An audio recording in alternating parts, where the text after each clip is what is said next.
If you enjoy my interview with Adam Meister, please pound that like button and subscribe to this channel. Click on that little bell. All right, I'm here with Adam Meister. You're in the house. You're the Bitcoin Meister, the Disrupt Meister. You've touched down. You're in between jaunts, and it's absolutely fascinating to me how much traveling you do. Let's go back. Let's rewind. When did you start the traveling? Oh wow! It happened right around when I got into Bitcoin. Actually, I realized that 2013. Yes, 2013 is when the major traveling started, because I realized I couldn't be stuck in Baltimore the rest of my life. There were some things that happened, and I decided, you know what, it's time to change. I went down to Montevideo, Uruguay. That was only a few weeks planning. Now again, I have relatives down there, and I had been there once before, but it was great to get down, and that just got me on track, got me in motion. Not as much in motion as I am right now. Then I went to Vegas, then I went to Detroit. So I love to explore America. You know, people think about me with these exotic locations all over the world, which is true, but I love to investigate America, also North America. Now, when you went to Uruguay, yes, you say you knew some people there. Yes. Those are the kind of the early days of Bitcoin. Bitcoin had been around for a few years, but nobody was really talking about it. Now, was this before the Mt. Gox crisis? Yes, this was before Mt. Gox went down, and so I actually did not own a Bitcoin yet when I was in Uruguay. But when I went to Detroit later, so I went to Uruguay in August of 2013, and I went to Detroit in November of 2013, and that is right after that. I knew I had to get back to Baltimore quickly to buy my first Bitcoin, because there was all sorts of price movements then. And now, how did you do that? Back in the day, how did you buy Bitcoin? You see, that was something that delayed my buying in the first place, because it was not easy. You know, you had to do the Mt. Gox thing. I didn't want to do that. Coinbase started. Now, how did you know Mt. Gox was going to be a problem? I did not know it was going to be a problem. I did hear people were worried about it, but I didn't want to send money to Japan. It seemed too. Coinbase came around in October or November of 2013, and it made it easy right away. And that was the final step for me. I got my first two. So you started buying from Coinbase? Yes, the first two were from Coinbase in November of 2013. Wow. Yeah, that was at the beginning of my travels. Again, I had traveled 3 places at that point, and from there, traveling around gave me a lot of time that I wasn't worried about Baltimore anymore. I wasn't worried about a house in Baltimore anymore. It gave me time to study Bitcoin and meet new people, see new places. Just my mind was expanding in a lot of different ways. And I just mentioned the other day that for a 20%er, I think exploration is like the ultimate goal. And I was really starting to explore, the financial side, Bitcoin, but also the physical side of life, just different scenery, different cities. So I was expanding my mind in a lot of different ways. Getting out, making things happen. Yeah, and staying healthy, running every place I go to. Okay, so you bought a couple of Bitcoin back then, and Coinbase. So let's go into 2014. That was late 2013. 2014. What was your travel like then? There was definitely some West Coast travel that was relaxed, and I was able to read a lot, and I was buying Bitcoin through Coinbase at that time too. And I can specifically remember once being in Los Angeles and starting to learn more about the altcoins. I remember Litecoin specifically, because even at first I was like, well, maybe there'll be another one that's sort of big eventually. There'll be a silver. I got into that silver to Bitcoin's gold. Yeah. Okay, I got into that gimmick. You know, when you're learning, you see a lot of different things. But I soon realized that Bitcoin is the real deal here. Maybe the secondary one will come up eventually, maybe. And then there were other ones too that I could tell that were just like peer coin. But it did let me explore, see other exchanges too, and to see that they were kind of shady, like BTC-E. And it taught me, you got to control your own private key here. You got to experiment, play around. I opened a blockchain.info account very early on. So I learned how to send from Coinbase to blockchain.info immediately. Now, did you ever lose any Bitcoin? No. So you've never had any stolen or anything I never like had that? any stolen. No. I never had any stolen. I never lost it. I never sent it to a wrong address or anything like that. Now, there are people like, for example, Tone Vase, that basically says all the altcoins are just scams. He uses the word scam. Yeah, I won't use the word scam. Even for Ethereum, right? Which is like the #2 thing. He said. Well, he's consistent. I remember when Ethereum came out, and I heard Tone called it a scam from the very beginning. So he's very consistent. But no, I do remember when Ethereum came out, and I was that was in 2014 also, and I was I was visiting California at the time. When they start talking about this crowd sale, and it was all these complex things you had to do, and I thought to myself. And again, I was a little different back then. I was like, what is this? I'm like, I'll try, I'll experiment to see if I can even do this, because I wanted to learn more about the technical aspects of Bitcoin. And I felt like sending $6 worth of Bitcoin somewhere and there was all these complicated, you had to write down all these codes and everything for the Ethereum. So I did it. I actually did the crowd sale, and I paid, whatever it was $6 for 20 of them or something like that. So do you still have those? Yeah, I do. You do? I still have those. Of course, I don't sell anything. Well, I would have thought you would have converted them to Bitcoin. No, because I didn't even get, and then it took such a long time to get them. So I thought it was possibly a scam too at first. I'm like, well, how do we eventually get this? Again, it was a learning process. So I tell people not to do things. I got lucky. I say I got lucky. That was not a well-planned thing. I think one of the reasons he refers to it as a scam is all these ICOs that are built on top of it, that a lot of them are pump and dumps and very shady. Of course. Of course. But from the beginning, he didn't like it was centralized. He didn't like the Vitalik aspect of it. He was pointing that out from the very beginning, that it could be shut down, and that there was no point to have a second, crypto. The smart contracts were nonsense, he was saying, and he said a lot. He's been around a while too, though. Oh, Tony's been around. I met Tony. So we're talking about travel, right? So 2015, I went to a Chicago Bitcoin conference, and this is a very important point. 2015, we were at the most bearish point of the bear market, I would say, around July. This was after the crash, crash and all that. People can look it up. It might have been July the 11th, 2015. I mean, we're almost now 3 years later. Well, I went to a conference in Chicago, and I met Tone Vase there in person. So he was in it long before that, but I've actually met him. I mean, we're friends. We know each other, of course. Been on the show. He's been on my show. But that conference, the mood, it was not very crowded, the conference. There was a down mood, but the people who, went through it, those were some strong hands that were still attending conferences. It wasn't cool to attend a conference. And I think that the company that was putting on those conferences stopped putting on conferences soon after that. So we definitely, I've been through some rough times, but I was willing. I traveled quite a lot during that bear. For Bitcoin specifically, in that first half of 2015. I went to Cape Town. That was my first Bitcoin conference ever. I decided to go big on my first Bitcoin conference, because I was like, everyone says Africa is going to be so big for Bitcoin. Why not just go to Africa? And so I did. And I saw that it was, sure, it'll be big here one day, but it's not big right now. There was a huge learning curve. People, and still, there's a lot of work to be done there. And then I went to Prague for a Bitcoin conference and saw the European side of things, which was a bit different. And then I went to the Chicago one. After that, I felt like, I've experienced North America, European, developing world type of Bitcoin conference. And I've met a lot of good people there. At every one, actually. I made connections definitely at every one.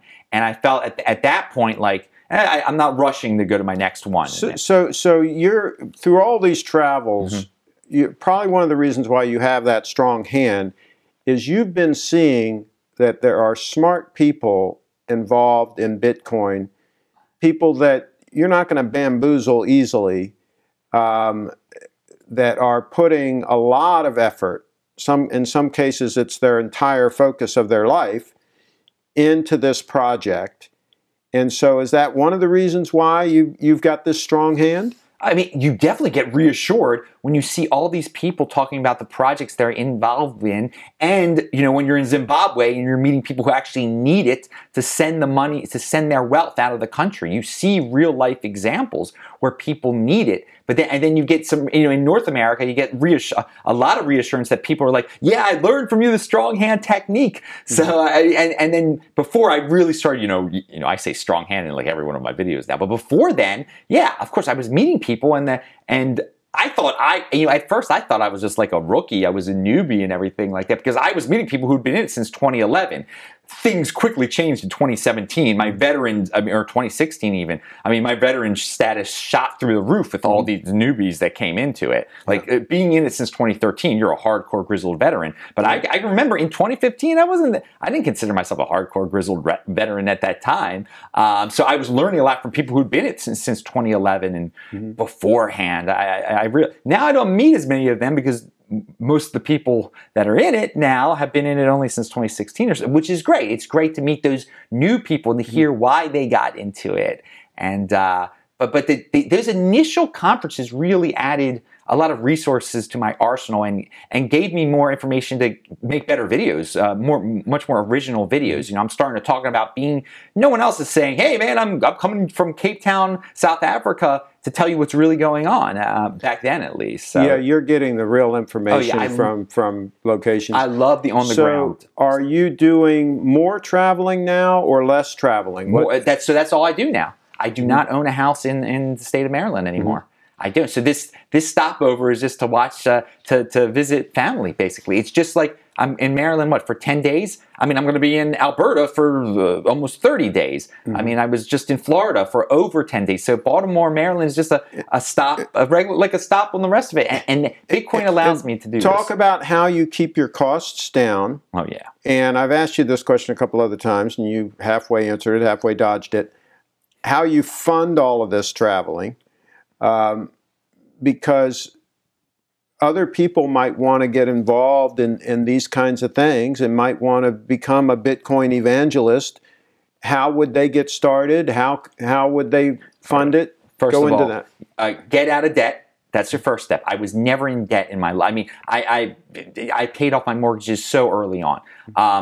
Once you do that, then you save. You don't go out to eat. You don't party it up. You stay healthy so you don't have medical expenses, that things just like pop out. But just save. So you have a fiat stockpile. But I have different streams of income coming in. From YouTube, that pays for stuff. And people are like, oh, YouTube is so little. It's something.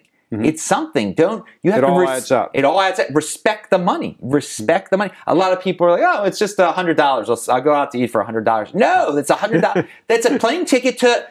Again, you could go on Spirit Airlines. That's a plane ticket to Texas or maybe even to California sometimes. So you get real deals on these flights. That's another thing. I stay at Airbnbs. I get the best Airbnb. Again, it's got to be my own place with my own place to eat, my own place to prepare my food. Excuse me. So when I'm on the road, I never eaten out. I'm just going to supermarkets. So you don't sometimes stay with fans where they put you up? Sometimes I do, and that's another thing. Building up this.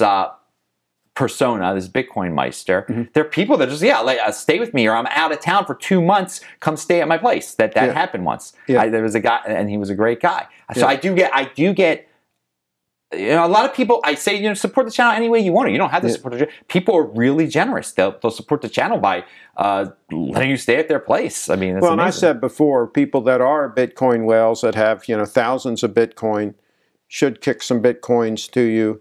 Occasionally, just to keep you going, because you're helping promote what they got in early on and what they're banking on, literally, if they have 1,000 Bitcoin or whatever. I'm a marketer. People have said, you don't work for the Bitcoin main. There are people, again, that think there's a main office and then I'm working for it. There were people in South Africa, or Zimbabwe especially, like, what's your phone number? What's your office's phone number? The Bitcoin No, there's no office. But no...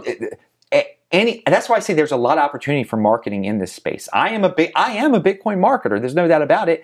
And how do I get paid? Well, by generosity of others, and that's great with me. People make donations to you. You have the donation link in all your videos. You do consulting, the Trezor setup, and things like this. And then, of course, you've got the YouTube and then you've just been extremely frugal. Yeah, I mean, I sold my houses. I mean, you sell a house. I mean, that's when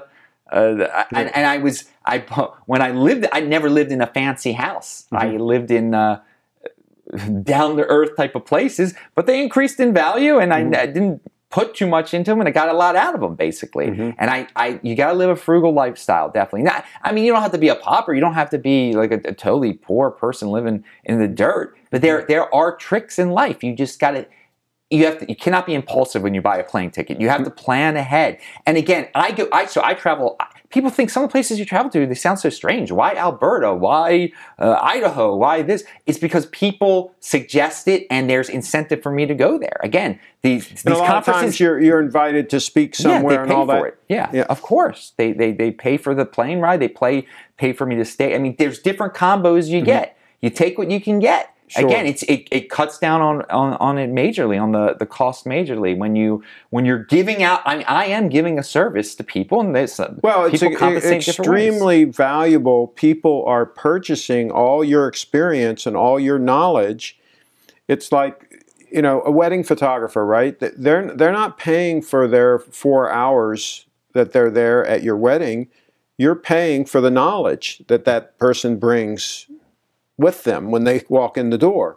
You're bringing all this knowledge that an investor would be very wise to sit down with you for 2 or 3 hours and pick your brain before they invest a couple $100,000 in Bitcoin. Sure, yeah. And I think a lot of people who are already in the space, they like the positive vibes. They like the energy.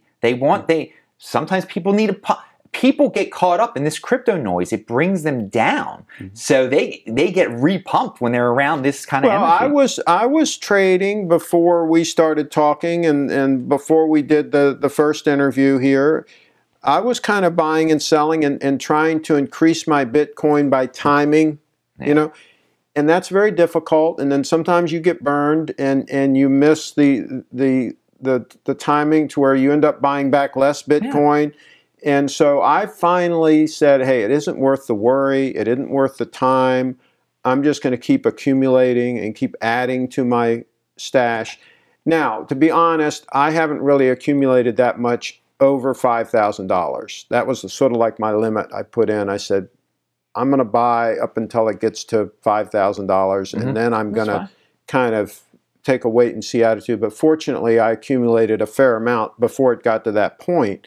So I feel fairly comfortable with what I've accumulated, you know, even if I don't buy any more. Yeah. You know, if I just sit on what I have. Yeah. But if it does dip below 5,000, I'm going to be buying some more. Yeah, there's a lot of people that have their back up the truck number, but it might be higher than yours. So I think people trust me. There's a lot of people think, oh, it's going to go down to 3,000. Well, there might be a ton of people out there that at 5,000 are just going to be like, that's cheap enough for me. I'm back in buying it and stuff. That's right. That's why you don't. You never know if it's good. People who say, oh, it'll definitely go down to 3,000. You know, there's no definite. There's no definite at all. I mean, people were saying a year ago, it'll go back down to 800. The only definite is it's going to be a wild ride from here to 2028 and 2024. And the other definite is the BitcoinMeister is going to be holding. Yeah, and the BitcoinMeister is going to be saying, pound that freaking like button right now. No, again, if people do give me Bitcoin, I'm not spending that Bitcoin. I save it until at least after the 2020 halving, at least. Again, this has been something I've been preaching since before the 2016 halving. Just you got to have a long-term goal. You're a young guy. You got to bump that out to 2024. No, I'm serious. So that's another thing. People hear me say 2020 halving, they're like, oh, you're selling it all right afterwards? I'm like, no, that's the earliest possible date I would consider selling any of it. No, man, I'm holding on to that thing.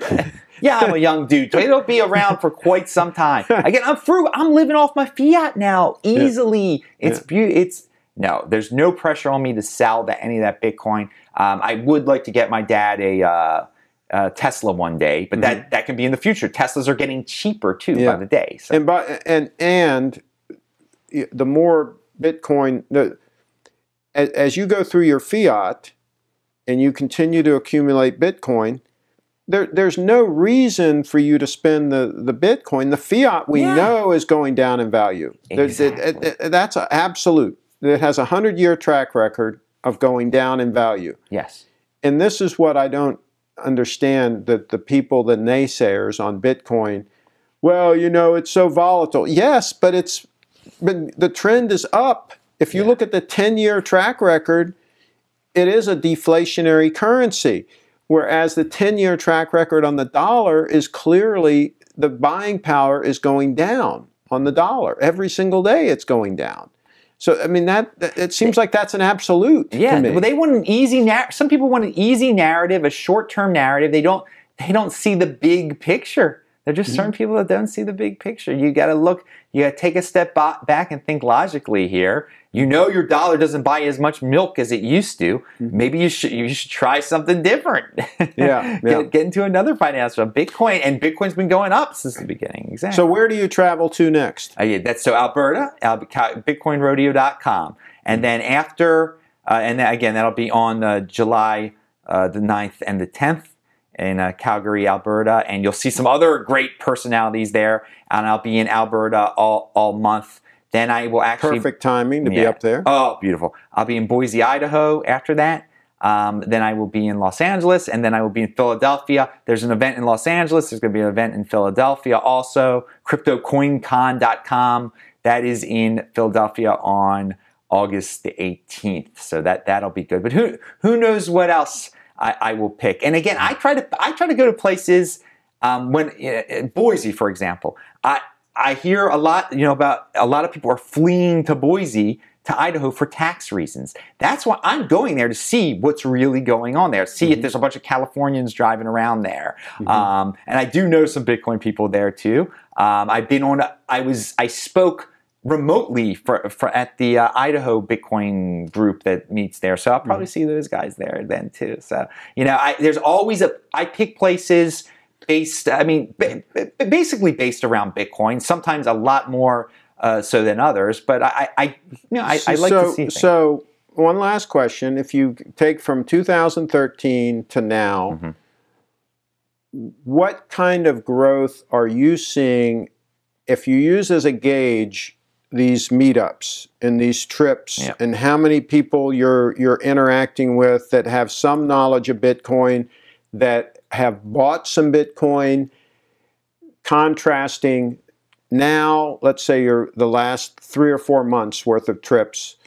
Well, let's take the last 2 months. Let's take during this bear market. Yes, that's a good because we're in a downturn right now. So let's compare the last month or two when the bear market has been in, to rewind back to, like, let's say 2014.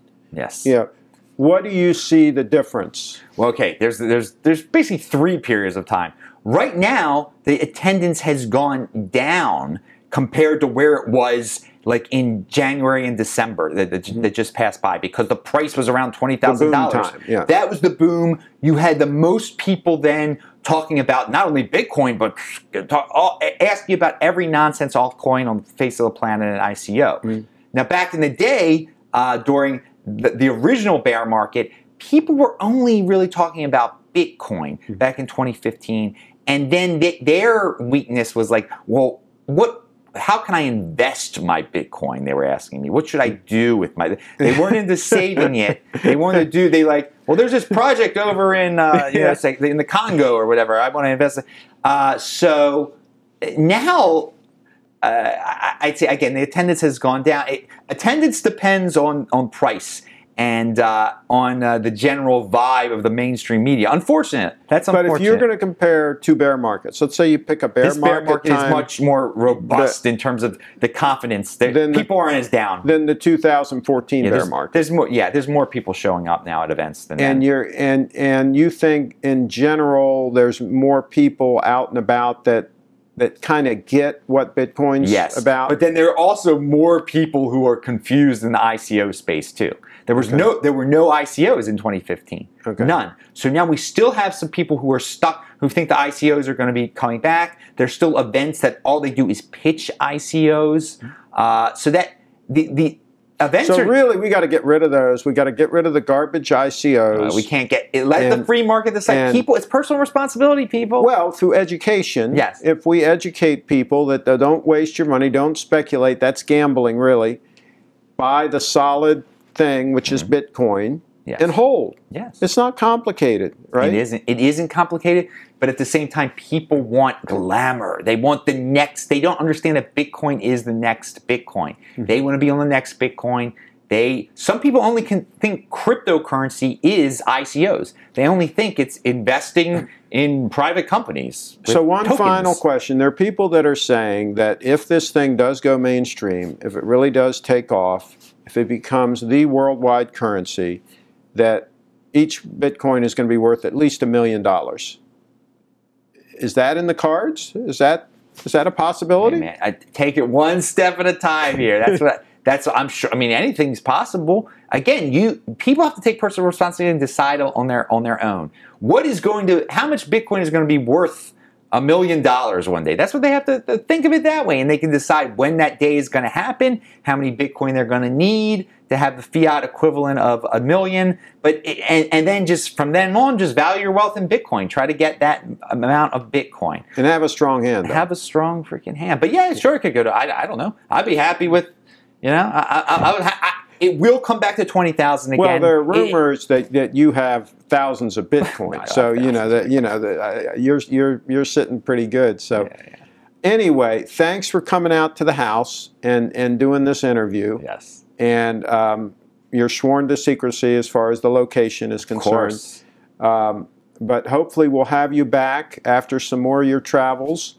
And you'll keep us updated. Yes, yeah, I will. So I know when I come back for family reasons, and the Jewish holidays, Rosh Hashanah, will be in September. So I will be back in September. By the way, we got to find a good Jewish boy to help out with my business. We got to focus on that. We got to get a worker, somebody that wants to get out there and be in motion, make videos for these small businesses that need help, help them out, maybe help set them up to take Bitcoin, because that's the next thing I want to do with my network of small businesses is get them all taking Bitcoin. Craig likes the entrepreneurial aspects of the Jewish people. He's noticed that some are entrepreneurial. That's what we're looking for. That's what we're looking for. I'm pretty entrepreneurial. That's right. We need an Adam. We need a local Adam that wants to travel around Frederick County and make things happen. All right. Thanks again for coming out. Yes, thank you. Strong hand, everybody. Strong hand. If you enjoy local content like this, please like, comment, and share this video. If you own a local business, please join us.